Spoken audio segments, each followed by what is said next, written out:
Apakah kalian mempunyai tanggung jawab yang harus dipenuhi, kewajiban yang harus dijalani, ataukah kalian seseorang yang penuh dengan kebebasan dan dapat melakukan apapun yang kalian mau, kapanpun kalian mau?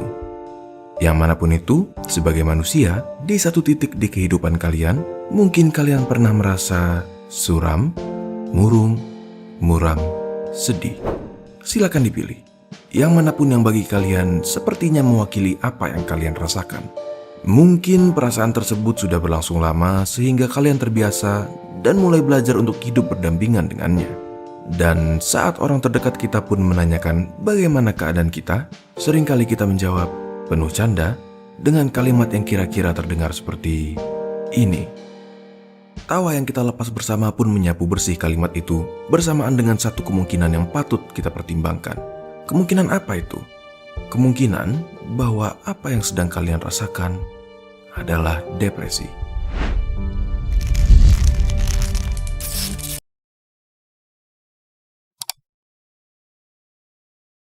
Assalamualaikum warahmatullahi wabarakatuh. Nama saya Sharifah Nur Ashiki Mutisi Azman B19-2003. So hari ini kita nak bincangkan tentang isu kemurungan di Malaysia. Apa yang korang tahu tentang kemurungan?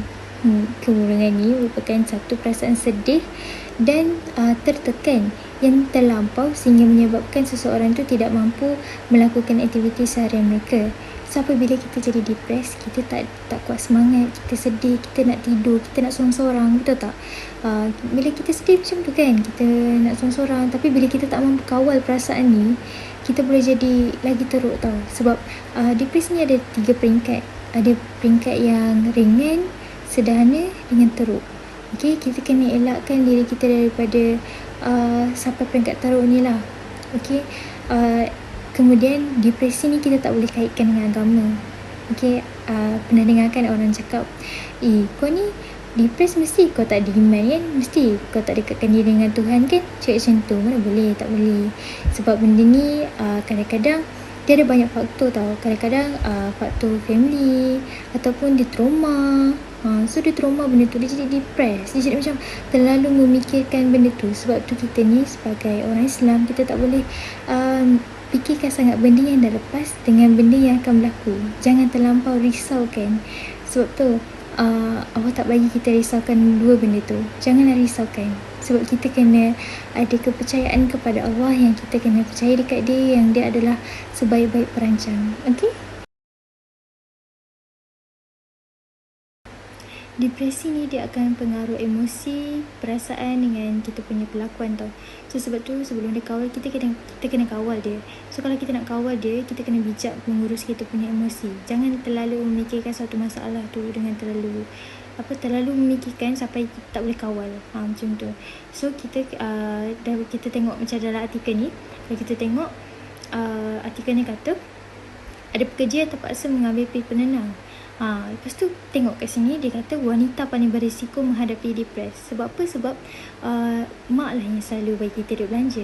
Mak lah yang selalu macam ni, macam tu, uruskan rumah, masak lagi, apa tu semua kan. So sebab tu lah mak dia sebenarnya lagi banyak benda yang dipikirkan berbanding dengan ayah. And then lelaki lagi cenderung mendapatkan rawatan berbanding dengan wanita. Lepas tu wanita yang berumur yang berpendapatan B40 dan merupakan ibu tunggal adalah wanita yang sering ataupun mudah kena depresi ni.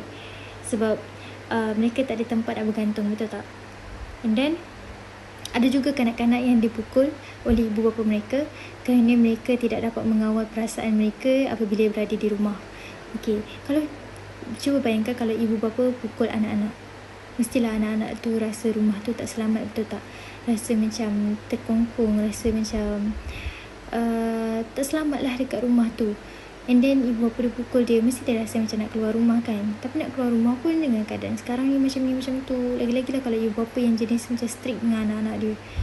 So sebagai ibu bapa, kenalah memahami anak-anak dia, kena selesaikan masalah yang ada pada diri mereka tu, supaya anak-anak dia aman lah dekat rumah, supaya anak-anak dia rasa selesa dengan dia. Kadang-kadang kita ni tak fikir dengan apa yang kita buat. Bila kita dah buat, kita menyesal, betul tak? Sebab tu sebelum menyesal, kita kena betulkan keadaan, kena usaha berusaha buat yang terbaik untuk keluarga. Sebab itulah tanggungjawab ibu bapa untuk menjaga anak-anak. Dan ibu bapa juga tidak boleh mendidik anak-anak mengikut zaman dulu. Dia kena ikut zaman sekarang. Sebab kita sekarang ni zaman dah berubah. Betul tak? Kita tak boleh nak ikut zaman dulu dalam didik anak-anak. Betul tak? And then kemudian kesihatan mental anak-anak juga penting. Sebab tu ibu bapa yang ada masalah depres ni kena pandai kawal perasaan diorang, kena pergi dapatkan rawatan supaya mereka sihat dan keluarga mereka lebih bahagia dan anak-anak mereka pun tidak mengalami masalah yang sama. Dan kerajaan juga boleh menghulurkan bantuan dan menyediakan khidmat kaunseling kepada keluarga yang bermasalah. Assalamualaikum, nama saya Nur Qurratu Aini Mitino Mazlan dengan nombor matrik B19223. Di sini saya akan menerangkan tentang simptom-simptom kemurungan. Kemurungan ni selalunya berkaitan dengan emosi serta tanda-tanda ini mungkin berbeza dengan individu lain. Terdapat individu menunjukkan simptom yang kurang atau sebaliknya. Okey, kemurungan ni berlaku sekurang-kurangnya 2 minggu atau lebih dan barulah kita boleh mengatakan seseorang itu mengalami kemurungan. Kemurungan ni boleh dihadapi oleh sesiapa je, tidak kira umur, jantina dan bangsa. Okey, seperti di dalam slide, terdapat 5 utama simptom kemurungan. Okey, mari kita tengok satu-satu. Yang pertama ialah tidak bersemangat atau tidak berminat melakukan aktiviti sosial yang biasa dilakukan setiap hari. Sebagai contoh, seseorang tu suka bermain permainan video, tetapi tiba-tiba pada masa tertentu seseorang itu kurang berminat bermain permainan video. Oleh itu, hilang minat pada hobi ini adalah salah satu simptom kemurungan kerana seseorang itu lebih cenderung untuk menyendiri, menyisihkan diri dari terlibat dalam sesuatu aktiviti. Yang kedua, hilang keupayaan untuk berfikir atau memberi tumpuan. Hal ini kerana seseorang yang mengalami gangguan kemurungan juga seringkali mengalami simptom seperti kesukaran untuk berfikir secara rasional dalam membuat keputusan serta mudah hilang fokus. Simptom ini jelas apabila seseorang ini juga suka mengingati sesuatu perkara. Yang ketiga, simptom ini adalah paling berbahaya apabila fikiran terganggu, maka tindakan ini akan menjurus kepada tindakan negatif, iaitu berfikir tentang keinginan untuk mencederakan diri atau membunuh diri. Sebab terjadinya simptom ini kerana seseorang itu beranggapan kematian adalah lebih baik untuk dirinya dan orang lain dan merasakan diri menjadi beban pada orang lain. Yang keempat, corak tidur berubah. Perubahan ini boleh berlaku dalam 2 keadaan, sama ada kesukaran untuk tidur dipanggil insomnia atau tidur berlebihan dipanggil hyperinsomnia. Yang terakhir adalah keletihan dan kurang bertenaga. Lazimnya seseorang ini akan mengalami kemurungan, akan menunjukkan tingkah laku tidak bertenaga seperti letih, lemah, tidak bermaya tanpa adanya aktiviti-aktiviti fizikal. Jelaslah bahawa situasi ini mengurangkan tahap kecekapan individu dalam melakukan sesuatu tugasan atau kerja. Okey, itu sahaja simptom-simptom utama kemurungan yang dapat saya terangkan. Sekian, terima kasih. Assalamualaikum warahmatullahi wabarakatuh. Nama saya Karnisa Najwa Metia Asmidi, bernombor matrik B19242 dan merupakan pelajar BBM semester 4. Hari ini saya ingin membentangkan tentang faktor-faktor kemurungan. Faktor kemurungan yang pertama adalah buli di tempat kerja. Buli ni adalah suatu tindakan dengan niat untuk menyakitkan hati dan memberi tekanan kepada individu. Fenomena buli di tempat kerja juga turut menjadi punca kemurungan. Ada kalanya pekerja bukan sahaja dibuli oleh pengurus, malah rakan sejawat yang lebih senior juga boleh menjadi seorang pembuli. Terdapat kes di mana pekerja yang didera dalam bentuk emosi seperti diherdik, disindir dan diperas ugut. Menurut Institut Keselamatan dan Kesihatan Pekerjaan Negara, keganasan di tempat kerja ni adalah sesuatu perbuatan ganas termasuk serangan fizikal dan ancaman yang ditujukan kepada pekerja. Sebagai contoh, kajian daripada Institute for Safe Medication Practices ISMP mendapati bahawa banyak laporan mengenai pembulian dan intimidasi seperti perbuatan menakut-nakutkan, gertak dalam kalangan jururawat hospital. Faktor kemurungan yang kedua pula adalah beban kerja yang melampau. Antara punca utama penyakit mental di tempat kerja ni adalah beban kerja yang melampau. Seperti yang kita ketahui, penularan pandemik COVID-19 ni telah menyumbang kepada isu kesihatan mental dalam kalangan pekerja. Kemurungan akibat tekanan di tempat kerja akan memberi kesan psikologi seperti kebimbangan, kesedihan yang melampau, kelesuan dan cepat marah. Kesihatan mental ni juga turut memberi kesan terhadap tingkah laku pekerja seperti prestasi kerja menurun, boleh menyebabkan kemalangan, gangguan tidur serta penyalahgunaan dadah. Contohnya, semasa pandemik ini, banyak organisasi yang membuang pekerja untuk mengawal kos operasi. Ini akan menyebabkan pekerja yang sedia ada perlu melakukan beberapa tugas tambahan yang akan memberi kesan terhadap keseimbangan kerja, kehidupan serta beban kerja yang tidak dapat dikawal. Faktor kemurungan yang ketiga adalah persekitaran kerja yang toksik. Budaya cemburu, iri hati, dengki dengan rakan sekerja, kerana biokrasi di pejabat, budaya berat sebelah dalam kalangan kepimpinan adalah salah satu perkara yang sering kita dengar dan dihadapi oleh masyarakat working class di Malaysia. Manusia toksik di tempat kerja ni bukan sesuatu yang boleh dipandang remeh lah, kerana mereka ini adalah golongan pembuli mental dan fizikal yang boleh dikatakan profesional. Dalam diam, mereka juga dapat membunuh mental dan kemampuan orang lain. Pengurus atau majikan yang toksik ni akan mendatangkan kesan buruk kepada kaki tangan bawahan yang juga bakal menjadi toksik. Menurut pensyarah kanan UiTM Perak dan saintis sosial multidisiplin Dr. Airil Haimi Muhammad Adnan berkata, ada kalanya manusia ni menjadi toksik sebagai manifestasi gangguan kepribadian narsis, gangguan bipolar ataupun penyakit mental serius yang lain. Sebagai contoh, golongan toksik ni tidak mempunyai sesuatu kebolehan yang orang lain ada. Jadi mereka akan berusaha untuk menjadikan mangsa yang berkebolehan itu kelihatan tidak bijak ataupun tidak berkaliber dalam membuat kerja. Sekaligus dapat membunuh bakat yang boleh dikembangkan dan memberi manfaat kepada organisasi. Faktor kemurungan yang keempat adalah gangguan seksual. Saya rasa isu gangguan seksual ni bukan satu perkara yang tabu lah. Menurut statistik pada tahun 2019 yang telah dikeluarkan oleh PDRM iaitu Polis Diraja Malaysia, terdapat 1,218 kes gangguan seksual di tempat kerja yang dilaporkan. Selain itu, sebanyak 1,187 kes yang masih di bawah siasatan polis dan 15% daripada kes yang dilaporkan itu adalah menyebabkan kaum lelaki. Jadi gangguan seksual ni boleh terjadi pada lelaki maupun wanita. Terdapat beberapa jenis gangguan seksual. Yang pertama adalah gangguan seksual secara visual, iaitu menghantar surat ataupun bahan bacaan yang berunsur seksual yang diedarkan menerusi Facebook, WhatsApp dan Twitter.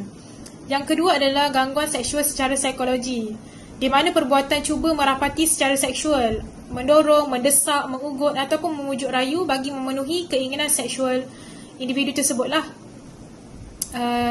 Yang ketiga, gangguan seksual secara isyarat, iaitu sikap ataupun perlakuan yang memberi gambaran berunsurkan seksual seperti menggoda, merenung, mengintai ataupun menjilat bibir. Yang terakhir adalah gangguan secara fizikal, iaitu mendekati individu lain dalam jarak yang terlalu dekat sehingga individu tersebut berasa kurang selesa, seperti memegang, memeluk, menepuk, mencubit, mencium ataupun meraba. Kebiasaannya, individu yang mengalami gangguan seksual ni adalah wanita lah. Walaupun punca gangguan seksual kebanyakannya dari lelaki, namun kaum wanita selalunya akan berdiam diri lah kerana malu diperlakukan sebegitu. Dalam fikiran wanita juga, jika mereka melaporkan perkara ini kepada pihak atasan, HR ataupun pihak polis, mereka akan menjagakan ia akan memberi mudarat. Jadi apabila mereka memilih untuk berdiam diri, secara tak langsung kemurungan ni akan terjadi.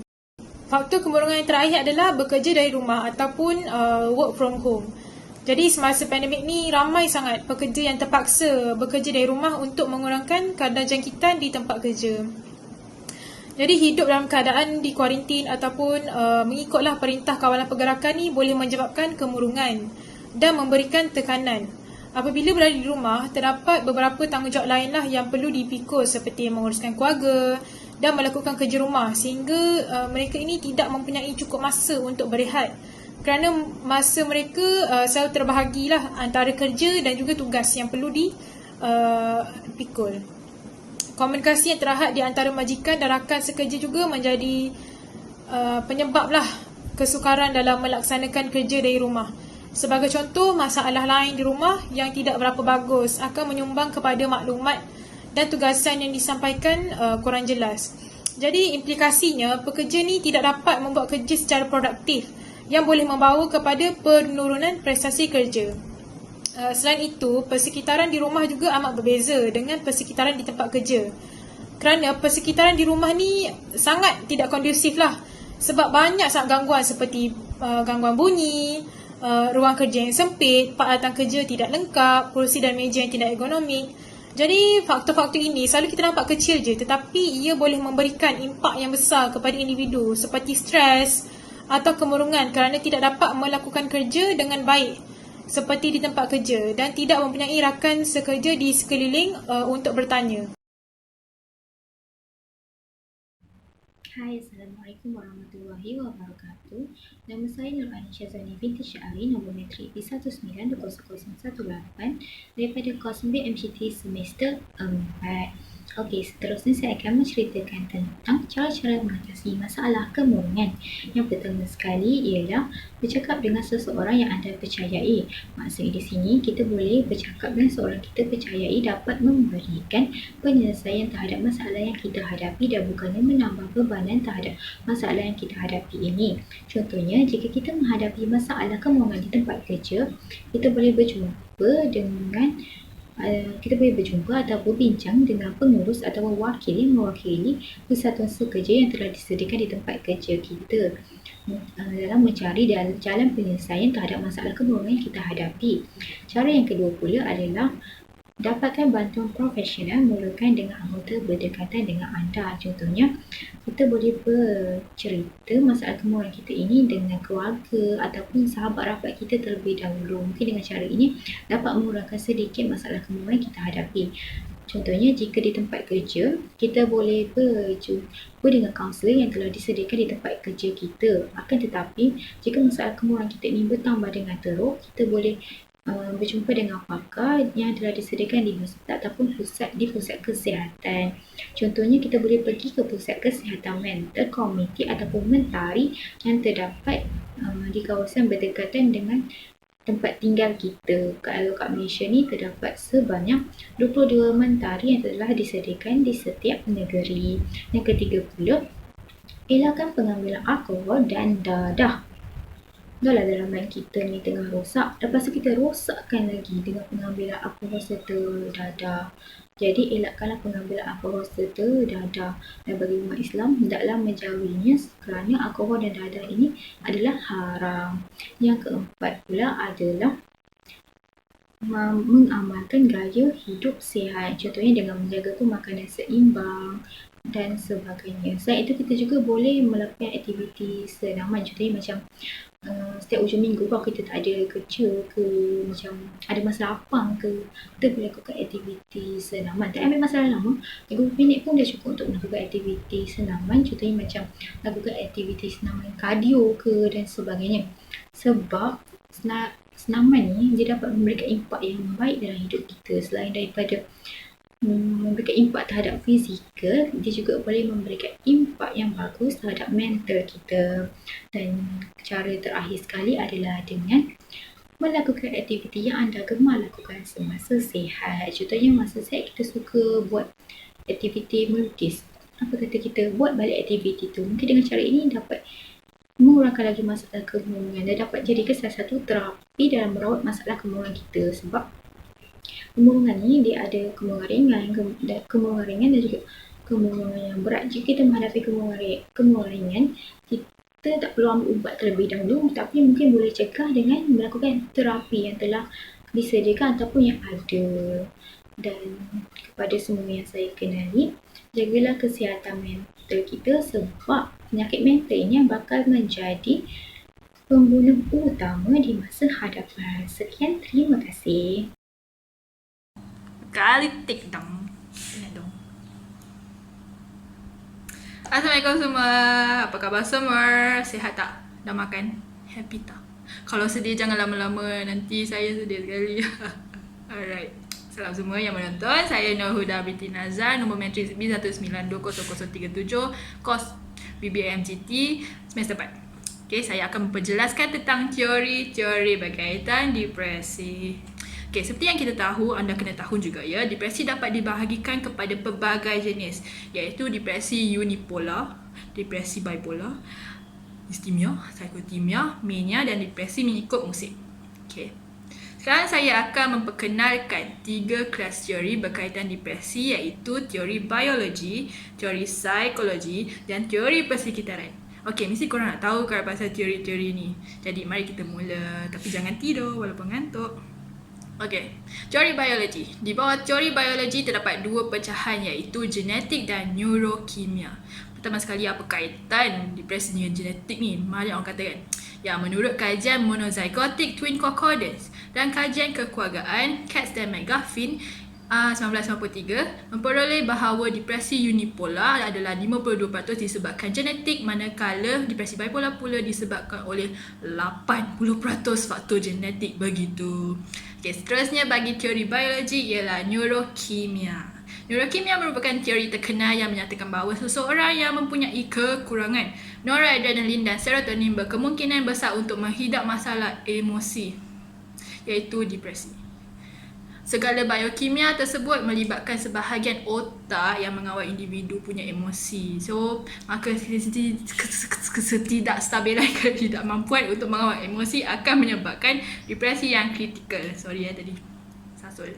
Baik, selesai sudah bagi teori biologi. Sekarang saya akan memperjelaskan teori psikologi pula. Di bawah teori psikologi juga terdapat 2 cabang, iaitu teori pembelajaran dan teori kognitif. Okey, bagi teori pembelajaran, kita melihat kepada kadar penerimaan, pengukuhan dan dedaan. Okey, seseorang yang murung sering menderita daripada kekurangan pengukuhan ataupun motivasi dari persekitarannya.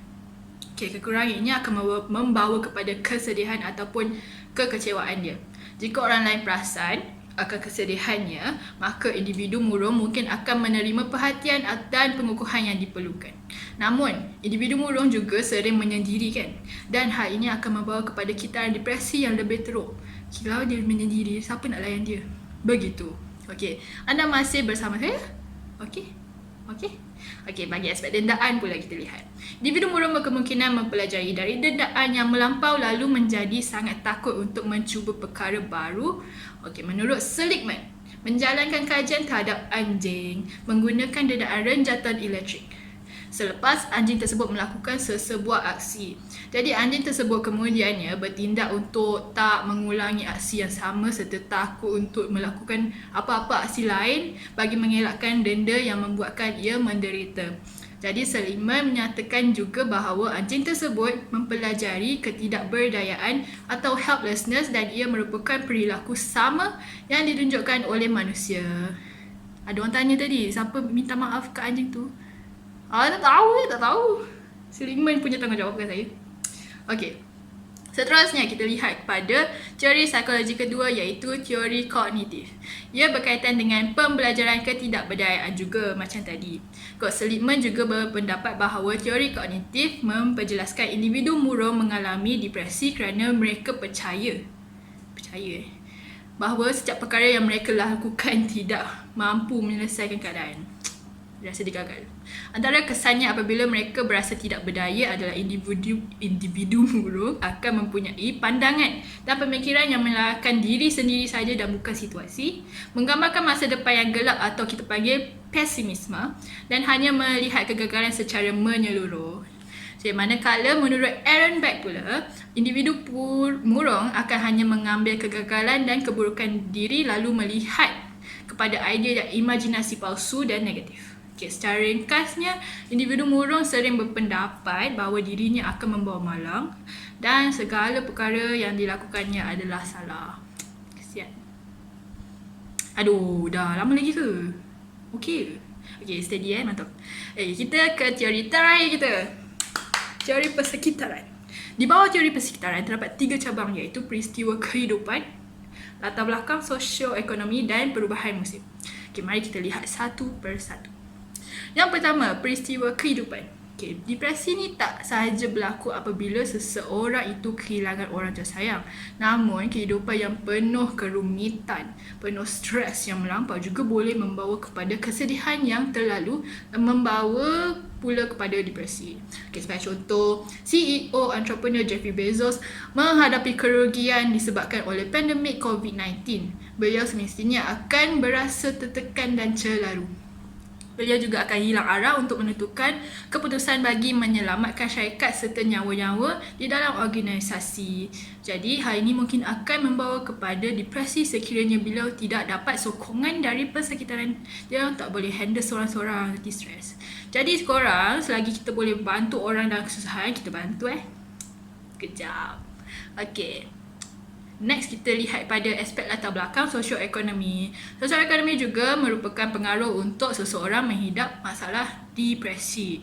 Jadi, sebagai contoh, seorang pemuda yang baru mula kerja terpaksa menanggung keluarga pula akibat kecuaian silang seperti hutang dan sebagainya. Jadi, pemuda tersebut akan berasa tertekan dan beliau tidak juga dapat memberikan masa untuk diri sendiri kerana terlalu sibuk menyelesaikan masalah orang lain begitu. Okay, menurut kajian pula, depresi adalah lebih banyak dihidap oleh wanita. Hati-hati terutamanya bagi wanita yang perlu bekerja pada masa sama menguruskan hal rumah dan mempunyai 3 orang anak atau lebih. Mostly dia akan dapat depresi. Kesian kan? Jadi raja-raja lah tolong buat kerja-kerja rumah tu. Rumah aku, syurga aku. So, jika seseorang menjadi terlalu tertekan pada suatu masa, mereka akan mengalami fasa depresi yang boleh menyebabkan mereka menjadi tidak produktif, mengalami masalah pemakanan dan mungkin juga membawa kepada maut. Okay, korang sedia nak tepuk tangan? Nak habis ni. Ini adalah aspek terakhir kita bagi teori terakhir, iaitu perubahan musim. Okey, perubahan musim juga boleh menyebabkan depresi atas sebab tempoh pendedahan cahaya matahari yang sangat rendah. Jika di luar Malaysia, musim salju snow mencatatkan jumlah masalah depresi paling tinggi setakat ini. Namun jika kita lihat pada situasi terkini di ambang wabak COVID-19 ni, ia telah menyebabkan ramai untuk bekerja dari rumah. Okay. So, hal ini akan membawa kepada tekanan dan juga menyukarkan untuk keluar dari kawasan bekerja masing-masing seperti dalam bilik kerana perlu menghadap tugasan-tugasan yang diamanahkan yang sangat banyak. Kita pun stres. Tapi cuba kontrol maka lama kelamaan ia akan mengurangkan tempoh penerimaan cahaya matahari bagi seseorang yang sangat sibuk lalu menyebabkan depresi begitu. Gatal kaki. Okey. Itu saja dari saya. Akhir kata, jaga diri dan ambil masa berhubung dengan para kenalan dan dalam apa jua cara ketika kita berada dalam saat pandemik ini bagi mengelakkan depresi. Terima kasih. Bye-bye.